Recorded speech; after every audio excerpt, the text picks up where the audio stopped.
Hi, எல்லாருக்கும் வணக்கங்க. இது ஜமுனா மருத்தூர் எபிசோட் 2 இது.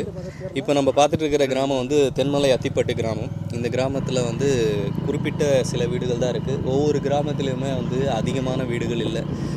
நம்ம எண்ணிடலாம் அந்த அளவுக்கு தான் வீடுகள் இருக்குது. ஒவ்வொரு கிராமத்துக்கும் இடையில காடு இருக்குதுங்க. அதான் வந்து ஒரு வித்தியாசம். இங்கே வந்து எல்லா அதிகாரமும் வந்து இங்கே வனத்துறை கிட்ட தான் இருக்குது. ஏன் அப்படின்னா இங்கே மலையே ஒரு காட்டுப்பகுதின்றதுனால இங்கே வந்து நடத்துகிற பள்ளிக்கூடங்கள், அப்புறம் போலீஸ் ஸ்டேஷன், அப்புறம் இருக்கிற இந்த பீமர் அருவி வந்து பராமரிக்கிறது அப்படின்னு சொல்லிட்டு எல்லா விதமான அதிகாரமும் வந்து பார்த்திங்கன்னா ஃபாரஸ்ட் ஆஃபீஸருங்க கையில் தான் இருக்குது. இந்த தகவல் உங்களுக்கு எப்படி தெரியும் அப்படின்னா, இந்த தகவல் வந்து நான் அங்கே இருக்கிற ஒரு விவசாயிகிட்ட கேட்டேன். அவங்க தான் சொன்னாங்க, இந்த மாதிரி வந்து வனத்துறையோட கட்டுப்பாட்டில் தான் வந்து இங்கே மேலே எல்லாமே நடந்துகிட்ருக்கு அப்படின்னாங்க. ஜமுனா மருத்தூர் ஒரு காட்டுப்பகுதி, மலைப்பகுதின்றதுனால இயற்கையாகவே அங்கே இருக்கிற மரங்கள் எல்லாமே ரொம்ப பெருசு பெருசாக இருக்குங்க. நம்ம கீழே வந்து கரண்ட் வசதி எந்த அளவுக்கு நம்ம பயன்படுத்துகிறோமோ அதே மாதிரி மலை மேலேயும் பயன்படுத்துகிறாங்க. கரண்ட் இல்லாத இடத்துல வந்து பார்த்திங்கன்னா சோலார் பயன்படுத்துகிறாங்க. அதையும் நான் உங்கள்கிட்ட காமிக்கிறேன். இங்கே ஜமுனா மருத்தூரில் பிரதான பயிராக என்ன பண்ணுறாங்க அப்படின்னா சாமை தான் அதிகமாக பயிர் பண்ணுறாங்க. காரணம் என்னென்னா, மலை மேலே வந்து நிறைய விவசாய நிலங்களுக்கு வந்து கிணறு கிடையாது. அதனால் வந்து மானாவாரி பயிராக சாமை பண்ணுறாங்க. மழையை மட்டுமே நம்பி இந்த சாமை அறுவடை நடக்குதுங்க. மேலும் வந்து கிணறு வச்சுருக்கிறவங்களும் இருக்கிறாங்க. அவங்க வந்து நெல், வாழை இதெல்லாம் வந்து பயிர் பண்ணுறாங்க. இங்கே இருக்கிற விவசாய நிலங்களில் எங்கேயுமே வந்து பார்த்திங்கன்னா ஆளுங்களை பார்க்குறது ரொம்ப கஷ்டங்க. கிராமத்தில் போனால் மட்டும் ஒரு 4-5 பேரை பார்க்கலாம். மற்றபடி இங்கே ஆளுங்களை பார்க்குறது ரொம்ப கஷ்டமாக இருக்குது இந்த ஜமுனா மருத்தூரில். புலியூர் அது. இப்போ நம்ம தென்மலை அத்திப்பட்டு கிராமத்தை தாண்டி வந்து இப்போ புலியூர் கிராமத்துக்கு வந்திருக்கோங்க. நம்ம இந்த புலியூர் கிராமத்தில் வீடுகள் அதிகமாக இருக்கிற மாதிரி தெரியுது. ஆனால் வந்து ஆட்கள் வந்து ரொம்ப குறைவாக தான் இருக்கிறாங்க.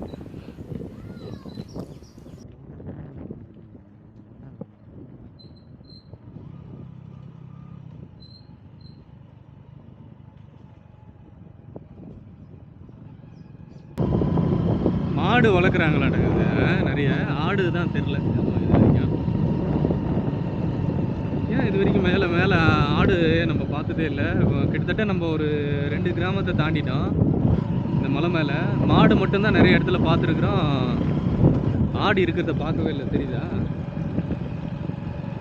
ஒருவேளை இந்த மலையை மேய்ஞ்சிரும் ஆடு வளர்க்கலையோ?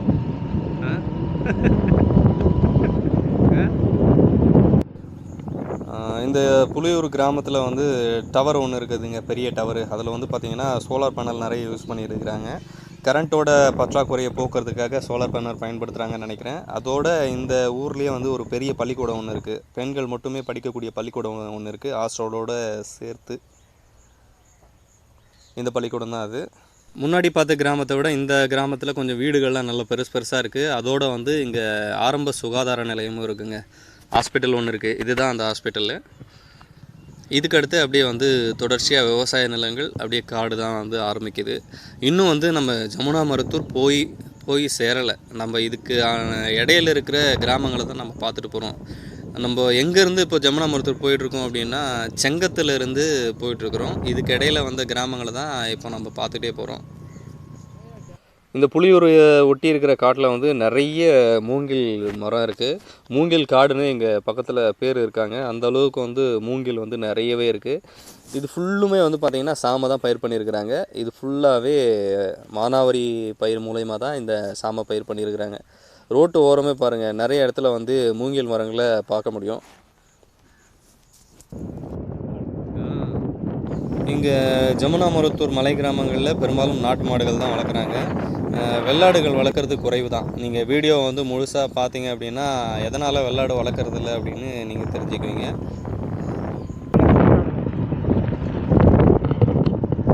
இது ஒரு 3வது கிராமங்க, மேல் சிலம்படி கிராமம். இது ஜமுனா மருத்தூரில்.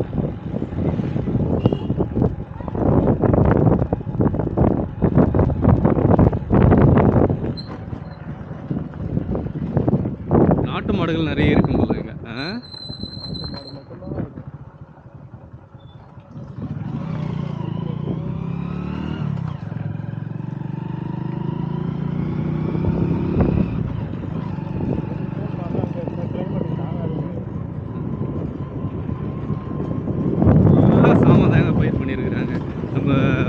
வரும்போது நெல் இருக்கிற வண்டி பார்த்தாங்க பார்த்தீங்களா, அது வந்து சாமையை அறக்கிறதுக்கு தான் மேலே வரும் போல.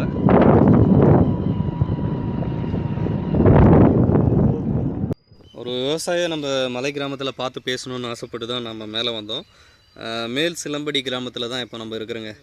நம்ம போயிட்டுருக்குறோம், பார்க்கலாம் இந்த விவசாயி பேசுவாரா என்னன்னு தெரில. களத்தில் வந்து சாமம் வந்து தொலாவிக்கிட்டு இருக்காரு. ஆனால் விவசாயம் சம்மந்தப்பட்ட ஒரு வீடியோ எடுக்கணும், கொடுக்குறீங்களா வீடியோ? எப்படின்னா இங்கே எப்படி விவசாயம் பண்ணுறாங்க, என்னென்ன பிரச்சனைகள்லாம் இங்கே சந்திக்கிறாங்க, என்னென்ன விவசாயம் இங்கே பண்ணுறாங்க, பயிரெலாம் என்னென்ன பயிர் பண்ணுறாங்க அப்படின்னு என்ன பண்ணுறாங்கன்னா, அது இருக்குது, அது விளைஞ்சிக்குது. இந்த சாமை, கம்பு, மக்காசோளம், இது மட்டும்தான். இது மட்டும்தான், 3 பொருள் மட்டும்தான். நெல்லெல்லாம் வந்து கை நிற்கிறங்க. இது வந்து மழை வந்தால் மட்டும்தான். மழை வந்தால் மட்டும். மேட்டு நிலம் இது, மேட்டு நிலம். கைனிக்காரு வந்து அவங்க மோட்டரை இது கிணறு வெட்டி வச்சுருக்கிறவங்க, அவங்க அந்த பயிர் பண்ணுவாங்க. பெரும்பாலும் என்ன பயிருங்க மேக்ஸிமம் பண்ணுறது? மேக்சிமம் கைனிக்கிறவங்க வந்து மேக்சிமம் வெள்ளரிக்காய் போடுவாங்க, அப்புறம் பருத்தி போடுவாங்க. இந்த 2 பொருளை தவிர மற்றது எது போடல. போடுறவங்க மாற்றி தக்காளி, மற்றது காய்கனிலாம் கூட பண்ணுறாங்க. கத்திரிக்காய் கூட, பீன்ஸு, கத்திரிக்காய் இதெல்லாம் போட்டு சங்கம் எடுத்துன்னு போகிறாங்க. இங்கெல்லாம் எங்கேயும் வியாபாரம் பண்ண முடியாது. எல்லா வண்டியில் எல்லாம் டூலூரில் எடுத்துன்னு அங்கே இதுக்கு போகிறாங்க, சங்கம் தான் போகணும். இப்போ பெரும்பாலும் வந்து மானாவாரி பயிர் தான் இங்கே அதிகமாக கேட்க மானாவாரி பயிர் தான். கைனி வந்து ஒரு மிச்சம் வச்சுருக்க மாட்டாங்க. சில பேர் சிறு விவசாயம் கிணறு வச்சுக்கிறவங்க கூட நிறையான இல்லை, ஒரு 3 கழனி 4 கழனி அப்படி. கொஞ்சம் மேட்டு நிலம் இந்த மாதிரி விடாத வண்டி விட்டு நிறவணுங்க, கொஞ்சம் 10 கழனி அப்படி கூட வச்சுருக்கிறேன். அதான் இங்கே சமமாக இருக்கிறது கஷ்டம் இடம், மலை பகுதின்றதுனால. சமமே இல்லை இங்கே, எதுவுமே சமம் கிடையாது. மழை வந்தால் மட்டும் பயிர் வைக்கலாம். இப்போ அறுவடை பண்ணிட்டுமா, இப்போ இதுக்கு மேலே வந்து மழை வந்துச்சுனாக்கா கொள்ளு எள்ளு விரைக்குங்க. கொள்ளு எள்ளு போடுங்க. அது என்ன பண்ணுவோம், தை மாதம் 15க்கு அப்படி வரும். அப்போ பிடிங்கிட்டு விட்டுட்டோம்னாக்கா அப்புறம் யாரும் பயிர் போட மாட்டாங்க. அதுக்கு மேலே மழை காது, அதுக்கப்புறம் மழை கிடையாது, எண்ணும் கிடையாது. எந்த பட்டத்தில் அதிகமாக பயிர் வைப்பாங்க இங்கே வந்து இந்த பட்டத்தில் பயிர் வைக்குவாங்க. இது வந்து ஆடி மாதத்தில் பயிர் போட்டாங்கன்னா இப்போ வருது. பெட்டாச்சி ஆடி மாதத்தில் போட்டோம்னா பெட்டாச்சி 15 20கெல்லாம் இந்த அறுவடை வந்துடும். இது அறுவடை வந்துடும். அப்புறம் இப்போ வந்து என்ன பண்ணுவோம், அடுத்த மாதத்தில் அறுப்பூசி மாதத்தில் வந்து இந்த கொள்ளு எள்ளு விரைக்குவாங்க. மழை காலம் இப்போலாம். அப்போல்லாம் கொஞ்சம் மழை கம்மி தான், பேஞ்சாலும் பெய்யும், மழை கம்மியாக பெய்யறதும் பெய்யும், காஞ்சி விட்டாலும் காஞ்சிடும். இப்போ இந்த வருஷம் சுத்தமாக மழை இல்லை, சுத்தமாக காஞ்சிடுச்சு. எல்லாம் சாம மரம் மொத்தம் போயிடுச்சு, மடிஞ்சு எல்லாம் வேஸ்ட்டாக போயிடுச்சு. ஒரே சாம கூட சரியில்லை. நல்ல மழை பெஞ்சிருச்சுன்னு வச்சுக்கா, நல்லா வருவாய் வந்துக்கும். ஒன்றும் சாமெல்லாம் எவ்வளோ ரேட்டு போகுது? ரேட்டு வந்து இப்போதைக்கு ரேட்டெல்லாம் இப்போல்லாம் ஏறாது. அது ஒரு நேரத்தில் என்ன பண்ணுவாங்க, 2 நாள் 1 நாள் ஏற்றுவாங்க. இப்போ எல்லாம் 36 ரூபா 35 இப்படி தான் போடுவாங்க. எந்த மார்க்கெட்டுக்கு போகுது? இது எந்த மார்க்கெட்டுக்கு போகுதுன்னு தெரியல. ஜமுனாமத்தூர் தான் மார்க்கெட்டு. மண்டி இங்கே இது நிறைய மண்டி. சரிங்க. இது வந்து சங்கத்தில் வாங்க மாட்டாங்க. ஆமா நான் பார்த்தது இல்லை, அதான் கேட்குறேன். நான் சங்கம் தான். நான் பெரும்பாலும் அங்கே நெல் மலாட்டை அதுதான் இதெல்லாம் அங்கே வராது. அங்கே அப்படின்னா கூட இங்கே மலையில இருந்து இந்த கம்பு கூட கிளை வராது, கேவுரு வராது. இதெல்லாம் அங்கே வராது மலையிலேருந்து. இந்த கீழே இருக்கிறவங்க கீழ் பகுதியில் இப்படி பண்ட்ரோவு அந்த பக்கம் இருக்கிறவங்க அங்கே தான் எடுத்து வந்து ஆகணும். நாங்கள் மற்ற பொருளால் இப்படி அதை எடுத்து போய் போட்டுருவோங்க. நல்லது. இப்போ நீங்கள் சாப்பாடுலாம் என்ன சாப்பாடு? அரிசி அதிகமாக யூஸ் பண்ணுறீங்களா? சாமையெல்லாம் யார் இப்போ என்ன யூஸ் பண்ணுறாங்க?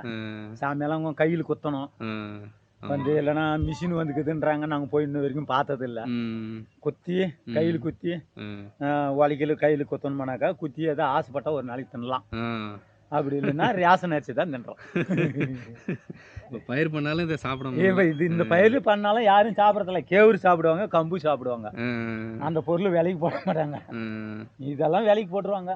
நல்ல ரேட்டு ஒரு நேரத்தில் 50 ரூபா 40 ரூபா 45 ரூபா அப்படி போச்சுன்னா அது ஒரு நாளைக்கு 2 நாள் தான். அது உஷாரா இருக்கிறவங்க அன்னைக்கு 2 நாள்ல கொண்டு போய் இடத்த சேர்த்துருவாங்க. நம்ம தெரியாதவங்க கடந்துருவாங்க. அப்ப நம்ம செலவுக்கு எதுவும் பணம் இல்லைன்னா அப்படியே மொத்தம் போட்டு அதே ரேட்டுக்கு கம்மி ரேட்டுக்கு 30 ரூபா 35 ரூபாய்க்கு போட்டு சரிங்க ஏதோ செலவை பார்க்க வேண்டாம். ஏதான அரிசின்ட்டு ஒரு எங்கேயாவது கடன் வாங்கிக்கிறோம், ம். அந்த மாதிரி வட்டிக்கு கடன் வாங்கிட்டுக்கிறோம். அவங்க வந்து வட்டி கட்ட சொல்லுவாங்க. ரைட் ரைட் அந்த ரைட். நேரத்தில் நம்ம எங்கேயும் சம்மானு வெளியில் போகாதக்குவோம். Correct correct. அப்போ எதனா கொஞ்சம் ஒரு மூணு சாமி கொண்டு போய் போடுறோமா, அது கம்மி ரேட்டு என்ன ரேட்டா அவனுக்கு வட்டி கட்டணும். ம். இந்த மாதிரி தான். இப்போ பயிர் சேதாரம்லாம் எது மூலியமா ஆகுதுங்க? பன்னி மானு பிரச்சனைலாம் நிறைய அந்த இருக்கும். எப்படி அந்த பாதுகாக்கிறீங்க அந்த அதெல்லாம்? பிரச்சனை வந்து இங்கே வந்து சண்டை கொள்ளைக்கு யாருக்கும் கிடையாது. ஆ, இப்போ இந்த சைடு இந்த காட்டு பகுதி ஓரம் இருக்கிறாங்க பாரு, ஆமா. அவங்களுக்கு வந்து என்ன பண்ணுதுன்னா மயில் ஜாஸ்தி, ம். குரங்கு ஜாஸ்தி. ஆ. இதுதான் இப்ப எங்களுக்கும் குரங்கு தொல்லை. இங்கே இந்த குட்டு இதில் வந்துச்சுன்னா இது ம். பூரா குரங்கு தான் இங்கே அதிகம். ஆ. உள்ளக்கிற கொல்லைக்கு கூட குரங்கு தான். ஆ. இந்த காட்டு பகுதி ஓதக்கத்தில் மயில் தான் பயங்கரமாக, மயில் தான் பயிரும். மயில் தான் சாப்பிடுது. ம். மற்ற டைம்லலாம் எதுவும் மற்ற இந்த சென்ட்ரலில் கூட யாரும் தொல்லை அப்படி ஒன்றும் ம். குரங்கு கூட வர்றதில்ல. ம். வந்து மால்டன் மனம் பூடுது ஒரு 2 நாள் 3 நாளில், சரிங்க சரி. பிரச்சனை கத்தல. ம். வாரம் இருக்கிறவங்களுக்கு காட்டு பகுதி வாரங்கிறவங்களுக்கு அந்த தொல்லை. இப்போ இங்கே பால் மாடுலாம் வச்சுக்கிறீங்களா மேலே? மகா எங்கேயுமே பால் மாடு இல்லை, ஏன்? ஜவுனாமத்தூர் பகுதி மட்டும்தான். ஆ. ஏன்னாக்கா ஆ. இங்கே வந்து எல்லாம் மானமாத்தம் பூமி பயிர், ஆ. கயனி இருக்கிறோம். இங்கே கொண்டாந்து அந்த தீவன பயிர் போட்டு ம். அவங்க பால் மாடு வைக்கலாம். ம். ஆனால் வச்சாலாம் இங்கே வந்து இது வந்து இல்லை, ஸ்டோர் ஸ்டோர் இல்லை, ரூம் பால் இருக்கு. ஸ்டோர் கிடையாது. பால் ஸ்டோர் வந்து ஜவுனாமத்தூரில் கிடையாது. ஆ.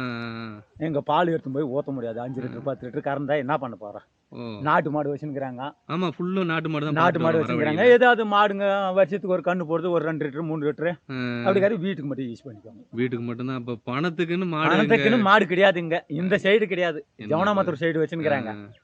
கீழே பூரா நிறைய பால் மாடு தான் வச்சிருக்காங்க. ஆமா, விவசாயம் பண்றவங்க பரமந்தூர்ல இருந்து எல்லாமே. பரமந்தூர்ல இருந்து ஒரு வீட்டுக்குன்னு 3 மரம் 4 மாடு வச்சுன்னு ஆமா, இருக்கிறாங்க, கண்டிப்பா வச்சுன்னுக்குறாங்க. கண்டிப்பா. அவங்க கையில் கட்டி. ஆ. நாங்க வந்து நாட்டு மாடு வச்சாதான் இந்த அறுவடை பண்ணிட்டோம்னா, தை மாசத்துல இந்த கொள்ளு எள்ளு போட்டு அறுவடை பண்ணிட்டோம்னா ம். அப்ப மாடு கண்ணு பிரிய விட்டுருவாங்க. ம், ம், ம். கைனிக்காரனும் எதுவும் பயிர் வைக்க மாட்டான். சாரஞ்சு உக்காந்து மாடு கண்ணு முடிக்க ஆகணும். ஆ, அவன் ஒரு 10 மாடு வச்சுக்குவான். ஆ, ஆமா, நிறைய மாடு நிறைய வச்சிருக்காங்க. 10 மாடுக்கு அப்படி வச்சுக்குவாங்க. ம். இந்த புலியூர்ல இருந்து அந்தான கண்ட்ரோல், ஆ. இந்த பக்கம் இதுல இருந்து மேல்சலமேடு பஞ்சாயத்து மட்டும் கண்ட்ரோல். சரி, யாருன்னா பால் எடுக்கிறதுக்கு முயற்சி பண்றதுங்க? யாரு போய் முயற்சி பண்றது? ஆ. ஜவனமத்திற்க பால் கீழே நாலங்கத்துல தான் வருது. பா. ஆ. என்னப்பா அது? ஆனா ஒரு நல்ல விஷயங்க. பால் எடுத்து பண்ணாங்கன்னா இங்க அது ஒரு நல்ல இதுவா பண்ணலாம். ஏதோ பண்ணாங்கன்னாக்கா இங்க பால் எடுக்கிற மாதிரினாக்கா பால் உங்களுக்கு ஒரு அது வருமானமா இருக்கும் அது. வருமானமா இருக்கும். ஏதோ பொம்பளைங்க வெளியில ஏதாவது சமாளிக்கு போவாதா, ம், ம். ஆம்பளைங்க ஏதாவது வெளியில சமாளிக்கு போகலாம். ஆமா ஆமா. இப்போ நாங்க கொள்ளு எள்ளு பிடிங்க ஆச்சுன்னு வச்சுக்கயா, ம். இங்க இருக்க மாட்டோம் யாருமே. ஆ. மொத்த பேரும் எல்லாம் கர்நாடகா போயிடுங்க, ஐயோ. ஆ. கொடகு சைடு போயிடுங்க. ம், நாங்க போய் காப்பி பழம் எடுத்துட்டு, ம். முளவு எடுத்துட்டு, இந்த மாதிரி மரம் ஏறி மொத்தமா மரத்தை வெட்டிட்டு ஆ. லாஸ்ட்டு ஒரு 3 மாசம் 4 மாசம் அப்படி போய் செஞ்சிங்கன்னா தான் 1 லட்சம் ஒரு 50,000 ஒரு ஜோடி அப்படி சமாளிச்சுன்னு வரும் ஓ. செலவுக்கு. இப்போ மழை காலத்துல மட்டும்தான் இங்க பயிர் பண்ணிட்டு வாழ்றீங்க. வாழ்றீங்க. ஆ. இப்போ இங்க இருந்தாலும் அதுக்கப்புறம் என்ன பண்ண முடியும்? ஓ. ம். ஒன்றும் கிடையாது இல்லையா? வாழ்வாதாரத்துக்கு பணம் வேணும். திடீர்னு ஒரு அர்ஜென்ட்டு, இப்போ நம்ம ஒரு அர்ஜென்ட்டு ஒரு 10,000 20,000 வாங்கிட்டுக்கிறோம், அதுக்கு வட்டி கட்டணும். ம். இல்லை முதல்ல கட்டணும், எனக்கு கட்டுறேன் அந்த வருஷம், எனக்கு அர்ஜென்ட்டு வட்டி முதலோட கட்டுண்டுவான். ஆமா ஆமா. அப்போ என்ன பண்ண முடியும்? ஆ. அவன் மடிக்கு ஓட்டான ஒரே சரியா 4 ஒரே ஒரு 10 நாள் போயிடுச்சானா கூட ம். வீட்டான வந்து ஒரே தொல்லை பண்ணுவாங்க, ஆ. ஒரே தொல்லை பண்ணுவாங்க.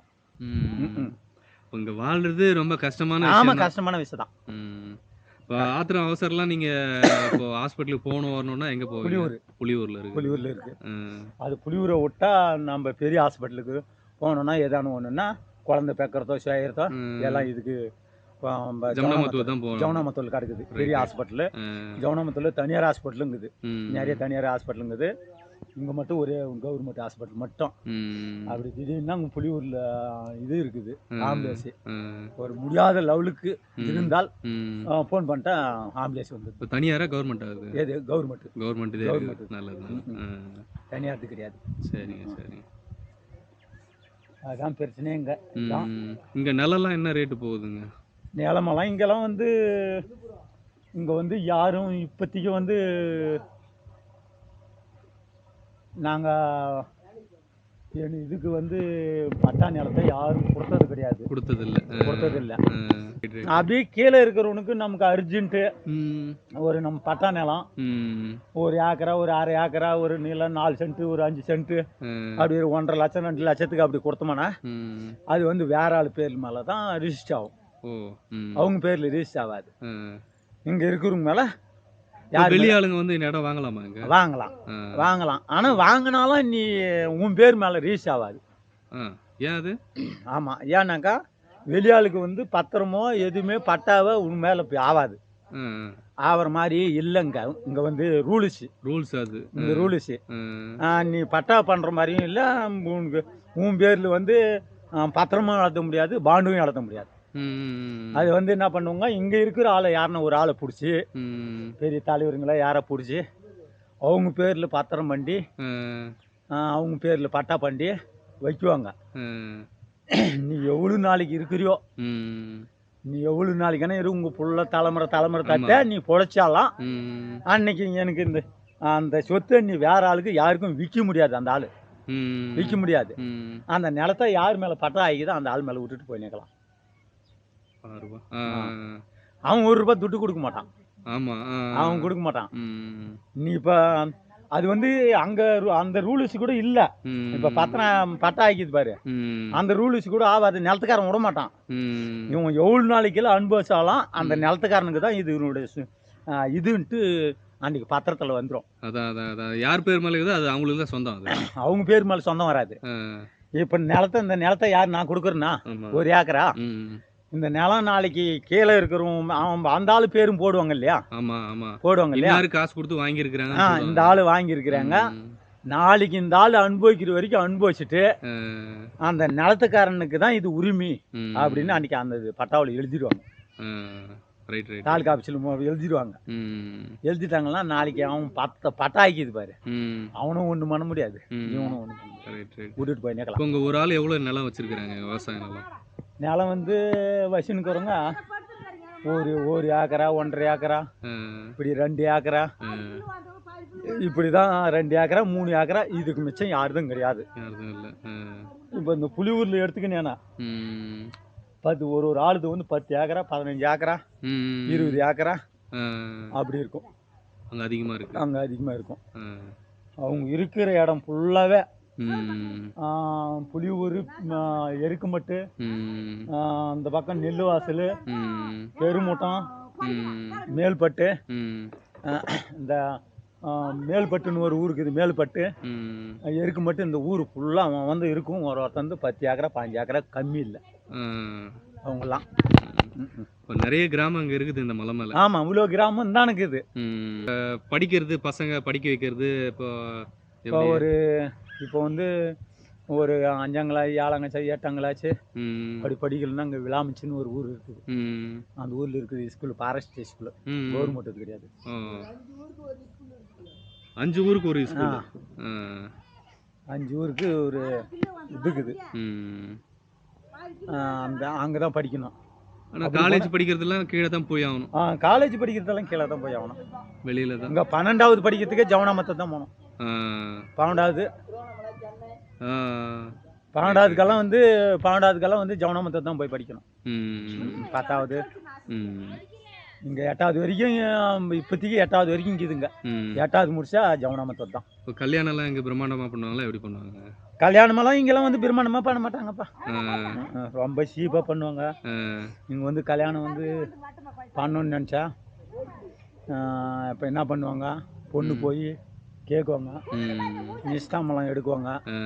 நிஸ்தாமலம் எடுத்து வசதிக்கிறோம். அன்னைக்கு பந்தல் அன்னைக்கு குறிச்சிட்டு போயிடுவாங்க. அன்னைக்கு முகூர்த்த நாள்னு, அன்னைக்கு முகூர்த்த நாள் அன்னைக்கு கொஞ்சம் நல்லா பெரிய பெரிய பணக்கார இருக்கிறவங்க, இப்போ தலைவருங்க அப்படி நம்பர் இருக்கிறவங்க அவங்களாம் கொஞ்சம் வசதி ஆகிடுறாங்க இல்லையா? அதாவது கான்ட்ராக்ட் எடுத்து அவங்க மட்டும் இப்படி கொண்டாந்து அன்றைக்கி பந்தல் அன்றைக்கி வர வச்சு கல்யாணம் பண்ணுவாங்க. எங்களாட்டம் கிடக்கிறவங்க ஏழைங்கெல்லாம் என்ன பண்ணுவாங்க, இட்டுன்னு வந்து ஒரு வருஷம் பொண்ணு அவங்க கேட்டு, அவங்க தாய் தகப்பனை கேட்டு அவங்க அனுப்பி விட்ருவாங்க. நாங்கள் கொண்டாந்து வச்சிருந்து ஒரு வருஷம் கூட ஆகிட்டோம் கல்யாணம் பண்ணுறதுக்கு. போய் கீழே போய் சமாளிச்சு இப்போ நம்ம பொண்ணு கேட்டதுக்கப்புறம் பொண்ணு நம்ம வீட்டுக்கு அமுச்சு விட்ருவோம். அனுப்பிச்சி விட்ருவாங்க. நாங்கள் போயிட்டு ஒரு நாளைக்கு கேட்டு பொண்ணு கொடுக்குறியான்ட்டு கேட்டோம்னா அவங்க கொடுக்குறோன்னு சொல்லிட்டாங்களா, அதுக்கு ஒரு நாள் வைக்குவோம். நாள் வச்சு எங்கள் ஊருக்காரர் இட்டுன்னு போய் உங்கள் சாப்பாடு கீப்பாடு எதனா போட்டு அனுப்புவாங்க. போட்டு இட்டுன்னு வந்துருங்க. நாங்கள் கல்யாணம் பண்ணுறதுக்கு முன்னாடி பொண்ணு கூட்டு வந்து கூட்டு வந்துருங்க. கூட்டு வந்துட்டு தான் வசதி இல்லையா அப்படின்னா நம்ம போய் ஒரு வருஷம் என் குடும்பத்தோட போய் வெளியில் எல்லாம் தாய் தோப்பும் கீ தோப்பும் எல்லாமே கும்பலாக போய் சமாளிச்சு ஒரு 4 லட்சம் 3 லட்சம் அப்படி சமாளிச்சுன்னு வந்து வியாபாரத்துக்கே கல்யாணம் பண்ணுங்க. ரொம்ப கஷ்டம் உலகுதுங்க. ஆமாம், இங்கெல்லாம் கஷ்டம்தான். கோபம் விலாக்ஸ்ண்ணா.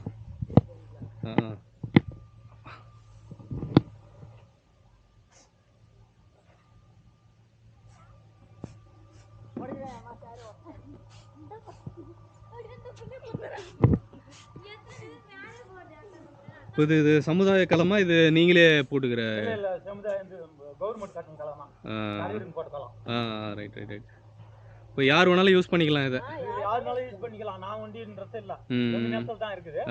அதனால யாருனாலும் யூஸ் பண்ணலாம். இது கவர்மெண்ட் காலம் இல்லையா? Right right right right. அவங்க தலைவர் போட்டால கவர்மெண்ட்ல சேர்த்துருவாங்க. அப்ப யாருனாலும் மழைகளை பேஞ்சானாக்கா கொண்டாந்து கட்டிடுவாங்க. அது மாதிரி கட்டிடுங்க. பாரு, இது 2 ஏக்கராவுக்கு அறுத்தது. 2 ஏக்கருக்கு அறுத்தது? 2 ஏக்கராவுக்கு அறுத்தது சாமா. இவ்வளவுதான்? மழை கிடையாது. இது ஒரே ஒரு கரெக்டாக 100 கிலோ பையில் பிடிச்சோன்னா ஒரு 1.5 மூட்டை வரும். 2 ஏக்கராவுக்கு 1.5 மூட்டை அவ்வளோதான் வரும். எல்லாம் காஞ்சி நல்லா மடிஞ்சு உளுந்து பிடிச்சி நல்லா கதிர் வர டைமில் அந்த நேரத்துலேருந்து சுத்தமாக மழை இல்லை. மழை இல்லைன்னா என்ன பண்ணுறது? மழை பெஞ்சிருச்சுனாக்கா இன்னும் கொஞ்சம் இன்னும் ஒரு 1/2 மூட்டை சேர்ந்து வந்துக்கும். ஒரு 2 மூட்டையாக வந்துக்கும். இப்போ நல்லா இங்கே விவசாயம் பண்ணால் எவ்வளோ சாமம் எடுக்கலாம் ஒரு ஏக்கருக்கு? ஒரு ஏக்கராவுக்கு நல்லா நீ எவ்வளோ உரம் வச்சாலும் சரி, அப்படியே நல்லா மழை பெஞ்சு நல்லா மகசூல் வச்சோன்னா ஒரு 1.5 மூட்டை, அப்படியே முன்னா 2 மூட்டை இருக்கும் ஒரு ஏக்கருக்கு. நம்ம இப்போ செலவு பண்ணுற கூலி கூட வராது போல இது. அதுக்கு இதுக்கு எவ்வளோ தெரியுமா? இது ஓட்டுறதுக்கு 6000 ரூபாய். இதுக்கு உரம் எடுத்து வந்து வச்சது 1600 ரூபாய். என்னப்பா இது? அது உரம் காசு கூட இல்லையா இதுக்கு? கிடையாது. இது வந்து கூலி ஆள் விட்டு அறுத்துந்தா இன்னும் 300 ரூபாய் இங்கே ஒரு ஆளு பொம்பளைக்கு கூலி அறுத்தா. சரி, எங்கள் ஆளுங்களை கேட்டனால நாங்களே அறுத்துக்கோம். பொம்பளை ஆளுக்கு 300 ரூபா வாங்க கூலி. எங்க கீழே கம்மியா இருக்குண்ணா? 150 ரூபா கம்மியா இருக்குது. இங்க இருக்கிறவங்க பெரிய பெரிய விவசாயிக்காரன் அதிகமா கொடுத்து அர்ஜென்ட்டுக்கு முடிக்கிறான். மழை வருது அது வருதுன்னு. சின்ன விவசாயிக்கார் வந்து அவங்ககிட்ட கொடுக்க மாட்டாங்க. சரி போட நம்ம கூலி ஆளு கூப்பிட்டு அவங்களுக்கு 300 ரூபாய் கொடுக்கறத விட நாமளா ஒரு 3 நாளைக்கு 4 நாளைக்கு 5 நாளைக்கு இப்படி ஆகட்டும் அப்படின்னு இருக்குங்க. குச்சிவள்ளி கிழங்கு இங்க போட்டுருந்தாங்க ஒரு வீட்டுக்காரன். ஒரே வருஷம் தான் கிழங்கு இந்த பெருசியே. நல்ல மழை இது மண்ணு வளமாக இருக்கிறதுல ஒரு கிழங்கு வந்து 6 கிலோ வருது. 6 கிலோ வருது. 6 கிலோ வருது. 5 கிலோ 6 கிலோ அப்படின்னா அந்த தட்டியாப்பட்டு பக்கமெல்லாம் போடுறாங்க. அது மாம்பழே போடுறாங்க. அது மண் வந்து தரமாக இருக்க மாட்டேங்குது. ஒரே கிழங்கு ஒரு விவசாயிக்காரந்து 6 கிலோ வந்துச்சு. ஒரே கிழங்கு 6 கிலோ வந்துச்சு. அது பண்ணியெல்லாம் விட்டு வைக்காது. அது எங்கள் மலை கிராமன்றதுனால இப்படி உள்ளே இருக்கிறதுனால ஒன்றும் கிடையாது. அது அவங்க வந்து காட்டு வர பகுதியில் செய்ய மாட்டாங்க.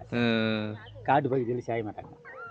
அப்போ பஸ்ஸு மேலே வருதாண்ணா? மேலே இது திருவண்ணாமலேருந்து வருது. திருவண்ணாமலேருந்து வருது. திருவண்ணாமலேருந்து காலையில் ஒரு 7:30 மணிக்கு 7:30. எத்தனை முறை வரும் ஒரு நாளைக்கு? ஒரு நாளைக்கு இதில் 3 முறை வருது. 3 முறை வருது. இப்போ காலையில் மதியம் சாயந்தரம். இப்போ போயிட்டேன். 10 மணிக்கு 10 மணிக்கு போயிடுச்சா? 11:30 இப்படி ஜவுனாமத்தூர் போகுது. அப்போ அங்கே போக மாட்டான் எங்கேயும். ஜவுனாமத்தூர்லேருந்து மறுபடியும் உடனே 12:30 அங்கே எடுக்கிறான். இங்கே வந்து 2 மணிக்கெல்லாம் வந்துடுறான். இங்கே 1:30 மேல்பட்டு போய் சேர்றதுக்கு 2 மணி. மறுபடியும் 3, 3:30 ஜமுனாமத்தூர் போகிறான்.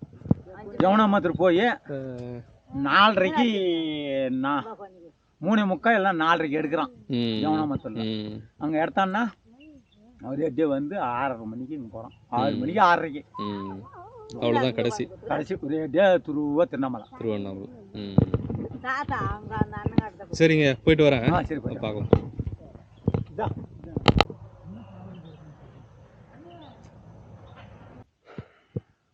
நம்ம மலை மேலே வந்து எப்படியாவது ஒரு விவசாயம் செஞ்சிச்சு எப்படி விவசாயம் பண்ணுறாங்க அப்படின்னு சொல்லிட்டு கேட்டு தெரிஞ்சுக்கலான்னு ரொம்ப ஆர்வமாக இருந்தேன். உண்மையிலேயே வந்து பார்த்தீங்கன்னா, நான் எதிர்பார்த்த மாதிரியே ஒரு விவசாயம் வந்து ரொம்ப நல்லாவே வந்து இங்கே என்னென்ன ப்ராப்ளம்லாம் இருக்குது, என்னென்ன விவசாயம் பண்ணுறாங்க அப்படின்னு சொல்லிட்டு ரொம்ப தெளிவாக சொல்லியிருந்தாரு.